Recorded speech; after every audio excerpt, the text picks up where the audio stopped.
The streets of Zon were unusually quiet tonight. The air was heavy with a faint hum of machinery and the sharp tang of smoke. You tucked your coat tighter around you, a futile attempt to fight off the chill, but it wasn't just in the air, it was in your chest. Jinx had been acting strange for weeks now. Distant, avoidant, her usual chaotic energy replaced by something muted and almost guilty. 3 years together should mean trust, understanding, and openness, but lately it felt like you were trying to grasp at smoke. At first you just told yourself it was Jinx being Jinx. I mean, she wasn't the easiest person to try and pin down. Her mind was like a whirlwind of thoughts and emotions that sometimes spiraled out of control. But this was different. This wasn't one of her usual manic episodes or mood swings. This was avoidance. You tried not to dwell on it, giving her space to come to you when she was ready. That's how relationships worked, after all. You were calm during her storm, the grounding presence that reminded her she wasn't alone in the world. But as the days turned into weeks and her absence grew longer, you began to not be so patient. Tonight, something snapped. The walk to Jinx's hideout was one you'd taken countless times before, but it felt heavier today. Each step echoed with an unanswered question. Why was she hiding? Why did she feel like it was so hard to talk to her? Why did it feel like she was slipping away? You had tried calling her earlier, but her communicator had been off for a few days. Reaching her hideout, you hesitated, staring at the faded paint on the makeshift door that screamed Jinx's personality. Chaotic, creative, and uniquely hers. You didn't want to just barge in there and risk pushing her away, but you couldn't keep pretending that everything was fine. Not anymore. With a big, deep breath, you pushed the door open. The interior was dimly lit, flickering with the neon lights casting shadows across the cluttered space of tools and wires and half-finished gadgets and gizmos were scattered anywhere. But the usual hum of activity was missing. It was eerily quiet, and the silence made your heart race. "Jinx?" You called out. Your voice echoed in the empty room. No answer. You stepped further in, eyes scanning the room for any sign of her. Her bed was unmade, a tangled mess of blankets and pillows on the desk. They were a sketch and a new invention she'd been working on, a grenade shaped like a rabbit because of course it was. You picked it up, running your fingers over the paper, feeling the familiar pang of love mixed with your frustration. "Where are you, Jinx?" You whispered, mostly to yourself. Your search led you to the back room, where faint voices stopped you in your tracks. At first you thought she was talking to herself again, a habit that she hadn't quite broken yet. But as you pressed your ear to the door, you realized it was her voice and someone else's. Your heart sank. A cold dread seeped into your veins. You couldn't make out the words, but the tone spoke everything. It was low and intimate. For a moment you froze, debating whether or not you should turn around and leave. Did you really want to know? Did you really want to confirm the fear that had been gnawing at you for weeks now? But then the voices stopped. Then you heard footsteps approaching the door. Instinctively you stepped back, retreating into the shadows. The door creaked open and Jinx stepped out, her messy blue hair, her eyes darting nervously around the room. She didn't see you at first, too preoccupied with something or someone behind her. "I'll be back soon," she whispered, her voice softer than you'd ever heard it in weeks, but it wasn't meant for you. The door closed again. She turned, finally noticing you standing there. Her eyes widened in surprise, guilt flashing across her face for a split second before she quickly masked it with a grin. "Oh, hey, sugar. What are you doing here?" she said, her voice unnaturally cheerful. That edge of panic still lingered. You crossed your arms, forcing yourself to stay calm despite the storm raging inside you. "I could ask you," the The same thing. You've been avoiding me for weeks. Jinx, what's going on? She laughed nervously, rubbing the back of her neck. Nothing's going on. I've just been busy, Big plans, a lot of explosions. You get it. Her words felt hollow, her usual playfulness forced. She took a step closer. Your eyes were searching hers for any trace of the truth. Don't lie to me, Jinx. Something's wrong. I can feel it. Her grin faltered. But you thought when she might just open up and tell you what's going on. She shook her head, stepping back. You're overthinking, babe. Everything's fine. Swear to God. You wanted to believe her. You wanted to just take her at her word and let it go, but the tension in her shoulders, the way she wouldn't meet your eyes, the voice that you'd heard behind the door painted a different picture. Who's in there? You asked, your voice barely able to whisper. Her eyes widened again, but this time she couldn't hide the panic. No one. It's nothing. You're just imagining things. You pushed past her before she could stop you. Throwing the door open, the room was empty. But the traces lingering of smoke and the faint sense of perfume told you that Jinx wasn't alone. You turned back to her, your chest tight, your hands shaking. Don't lie to me, Jinx. You said, your voice breaking. She looked up at you, her usual bravado crumbling under the weight of your words. For a moment she seemed smaller, more fragile than you'd ever seen her before, but instead of answering, she turned away.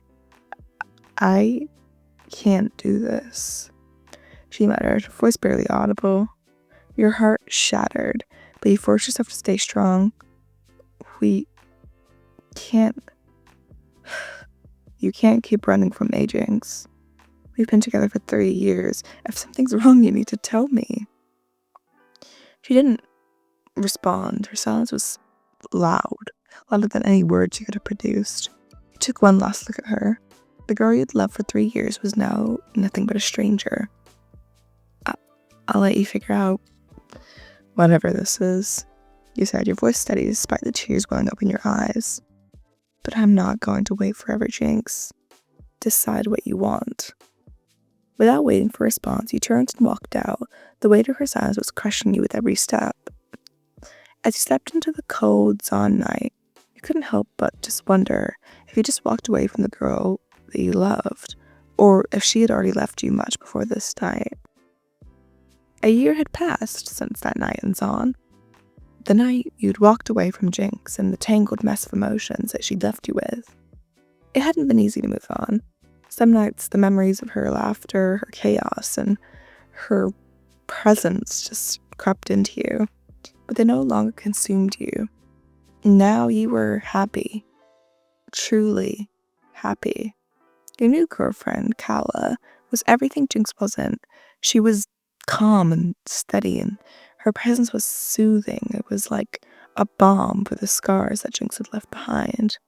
She didn't vanish without your explanation, or fill your life with chaos. Instead, she brought peace, a warmth that felt stable, trustworthy, and enduring.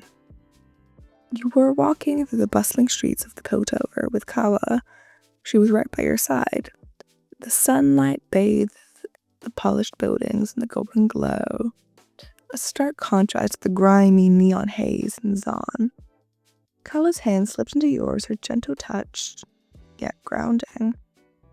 What about this one? She asked, gesturing to a small cafe next to her into the corner of the street. I hear their tea is amazing. You smiled, squeezing her smaller hand. Sounds perfect. The two of you stepped inside, the scent of freshly brewed tea and baked goods wrapping around you like a comforting blanket. You found a table near the window, the sunlight casting a soft glow over Kala's dark curls as she pursued the menu. For a moment, everything just felt perfect. Until you saw her. Jinx. She was outside the cafe, her unmistakable blue hair. Even after all this time, she still looked different, though thinner. Her usual manic energy subdued. Her eyes were scanning the street like she was searching for someone, or something. But then her gaze locked onto you. You froze, your breath catching in your throat. A mix of emotions surged through your body: anger, sadness, nostalgia, but most of all, confusion.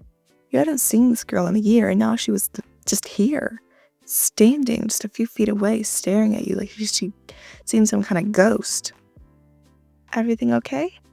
Kyla's voice pulled you back into the present.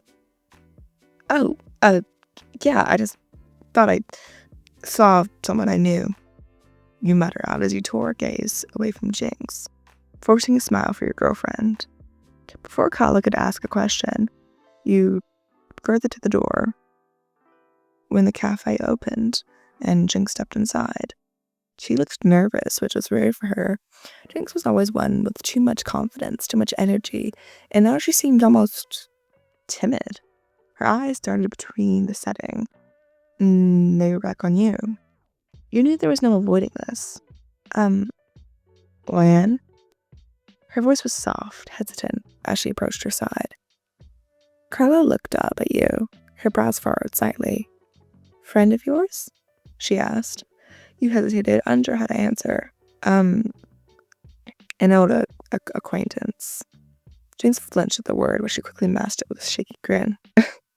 Acquaintance, huh? Guess I deserve that. Jinx, what are you doing here? You asked. Your tone was sharper than you intended. She shifted on her feet, glancing at Kala. Can we talk? Alone? Kala raised an eyebrow, her protective instincts kicking in. If you have something to say, you can say it in front of me. Jinx's eyes flickered to her, but then back to you. Please, Lynn, I'm just 5 minutes, that's all I'm asking. You sighed. Glancing at Kala, she hesitated but eventually nodded, her expression softening. I'll be at the counter. She squeezed your hand before walking away, leaving you and Jinx alone. What do you want, Jinx?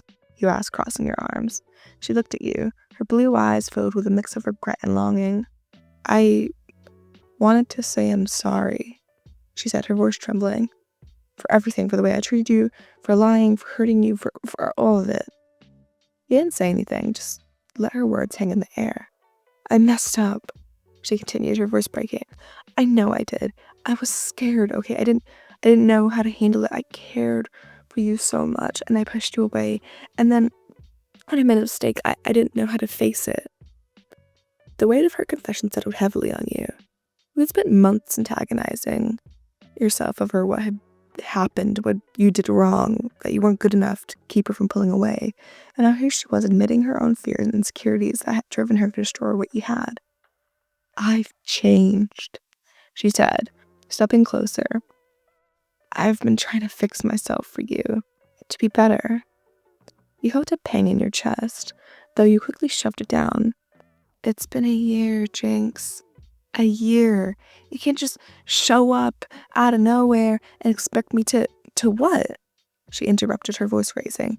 To forgive me? To give me another chance? I know I don't deserve you or it, but damn it, Lan, I still love you. Her voice was raw, and it hit you like a freight train. The emotion was cutting through you.